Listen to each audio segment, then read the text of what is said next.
Pemirsa, terima kasih pian masih bersama kami. Berita selanjutnya Mahabarakan. Sidang perkara gugatan harta gonogini antara penggugat Haji Hilmi melalui kuasa hukumnya Hasbi Azhari SH dengan tergugat mantan istrinya Hajah Lailan Hayati melalui tim kuasa hukumnya kembali disidangkan di Pengadilan Negeri Banjarmasin jelang tengah hari Rabu 11 September 2024. Tergugat dalam persidangan kali ini menghadirkan dua orang saksi yaitu NS, wan saksi ahli dosen Fakultas Hukum ULM Banjarmasin Zakiyah SHMH. Sidang perkara gugatan harta gonogini antara penggugat Haji Hilmi melalui kuasa hukumnya Hasbi Ansari SH dengan tergugat mantan istrinya Hajah Lailan Hayati melalui tim kuasa hukumnya Dr. Junaidi SHMH, Pranoto SH, Budi Prasetyo SHMH, Yudi Redarto SH, Siswansa SHMSI MH, M. Kurniawan SH, Tiara Aprisiliana SHMH, Wan Helda Pramita SH kembali disidangkan di Pengadilan Negeri Banjarmasin jelang tengah hari Rabu 11 September 2024. Persidangan wan prestasi terhadap surat perjanjian wan kesepakatan bersama kedua belah pihak tersebut diketuai Majelis Hakim Pidiawan SHMH, didampingi anggotanya Maria SHMH, Wan Rustam Parluhutan SHMH. Tergugat dalam persidangan kali ini menghadirkan dua orang saksi yaitu NS, wan saksi ahli dosen Fakultas Hukum ULM Banjarmasin Zakiyah SHMH. Ketika penandatanganan itu kan dilakukan di Polresta, khusus Polresta. Setelah berkumpul semuanya baru dilakukan penandatanganan. Jadi terakhir data. Oh, terakhir data. Kemudian ketika di situ, nah saudara ingat nggak? Itu di hari apa? Hari apa dan tanggal? Dalam keterangannya, saksi NS menyatakan turut berhadir menyaksikan penandatanganan surat kesepakatan di Polresta Banjarmasin yang turut pula dihadiri oleh anak-anak Haji Hilmi. Pagi, siang, sore? Siang setelah gugur atau sebelum gugur? Nah, ketika saudara hadir, yang sudah ada di situ siapa? Kedua belah pihak ada, Pak. Kedua belah pihak. Apakah pertemuan itu disediakan di ruang khusus? Iya, Pak. Ruang khusus. Ada meja kursinya? Ada. Waktu itu para pihak harus dihadir di dalam meja dan mejanya. Tidak ada semua. Saudara masuk pembahasan waktu itu.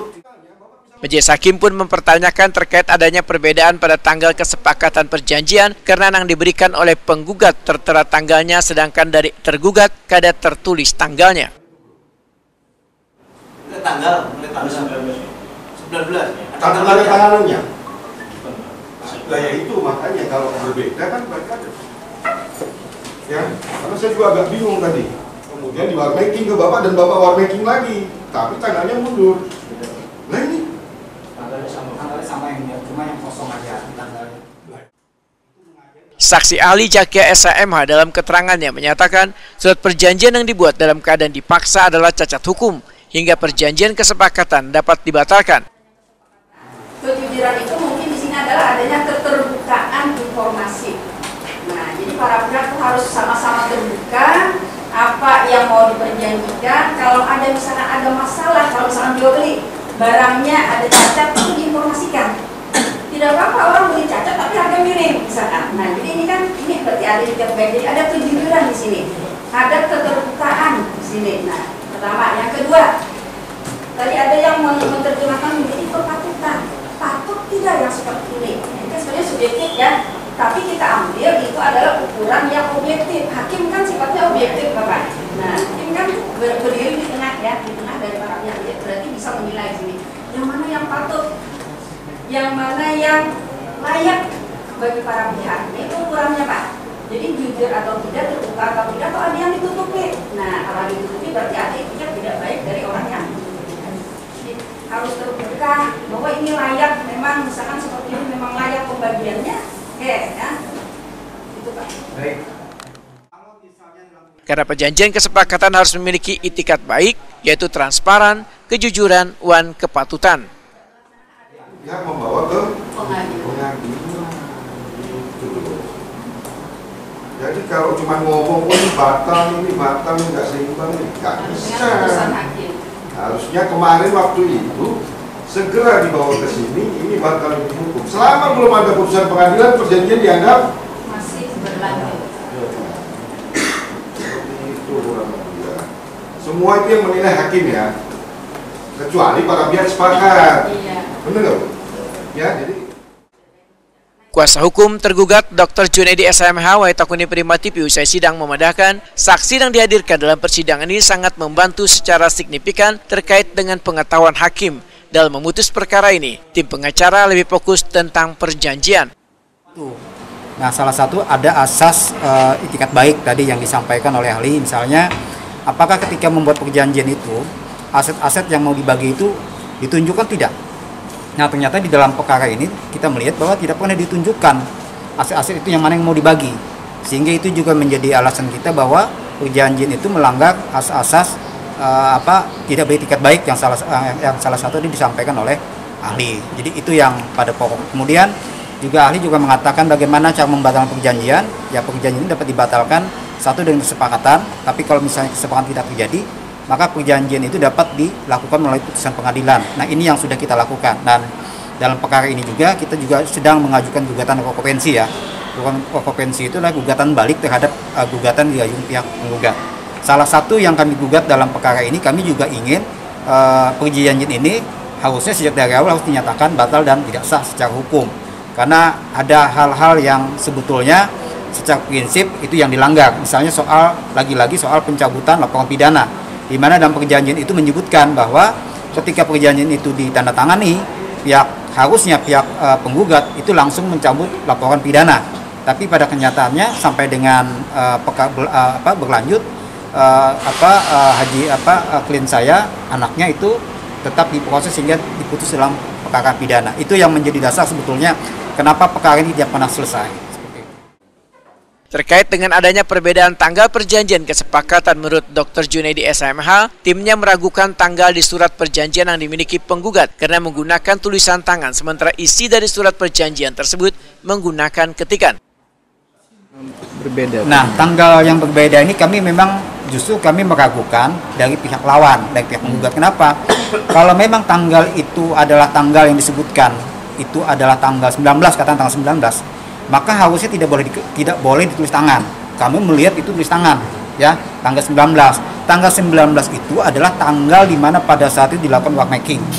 Workmaking itu didaftarkan kepada pihak notaris. Nah, di tanggal 19, padahal menurut klien kami perjanjian itu dibuat pada hari Jumat.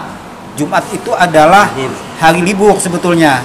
Hari Sabtu, hari Sabtu tanggal 8, bukan tanggal 7. Jadi tanggal 8 itu membuat kesepakatan penandatanganan di Polresta Banjarmasin. Tetapi workmakingnya itu dilakukan setelah itu tanggal 19. Maka itu kami melihat bahwa ternyata apakah itu memang diisi, karena yang kami dapatkan itu kemarin jujur ya, perjanjian yang kami dapatkan itu langsung dengan notaris. Kami mengcopy dari notaris, artinya kami tidak menambah dan tidak mengurang. Nah, kalau di pihak yang lawan kami ternyata ada tanggal 19, itu walam, kita nggak tahu, jangan-jangan diisi gitu kan. Nah, itu yang apalagi notaris tadi bilang notaris tidak tahu, dan notaris tidak akan mau merubah karena notaris hanya mencatatkan saja bahwa ini di workmaking. Jadi dia hanya menerima apa adanya. Nah, kalau itu tadi tanggal 19 itu ada, jangan-jangan mereka yang membuat tulisan itu tadi. Nah, itu juga yang membingungkan bagi hakim.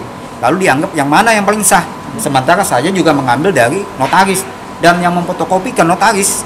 Jadi ada tanda tangannya. Dan itu nggak ada tanggal waktu itu. Ternyata kita baru tahu waktu di pengadilan, ya tidak ada tanggal. Tapi kalau di tempat penggugat ada tanggal 19. Padahal jujur saja perjanjian itu dibuat tanggal 8, hari Sabtu. Dan tadi juga sudah diakui oleh pihak notaris bahwa perjanjian itu setelah dia tanda tangan beberapa hari kemudian baru dibuatkan workmakingnya, yaitu tanggal 19. Berarti benar, nyambung dengan bahasa notaris tadi. Kuasa hukum penggugat Hasbi Azhari SH menyatakan dalam perkara ini masing-masing pihak mempunyai wan prestasi sehingga jalan tengah menyelesaikan permasalahan ini melalui pengadilan. Keterangan saksi ahli tadi lebih banyak karena melihatnya ke pasal 1478 nggak aja, yaitu dalam perkara ini masing-masing pihak ada mempunyai wan prestasi. Jadi jalan tengah untuk memecahkan persoalan ini adalah di pengadilan, dan keputusan hakim apapun itu kita hormati. Nah itu aja.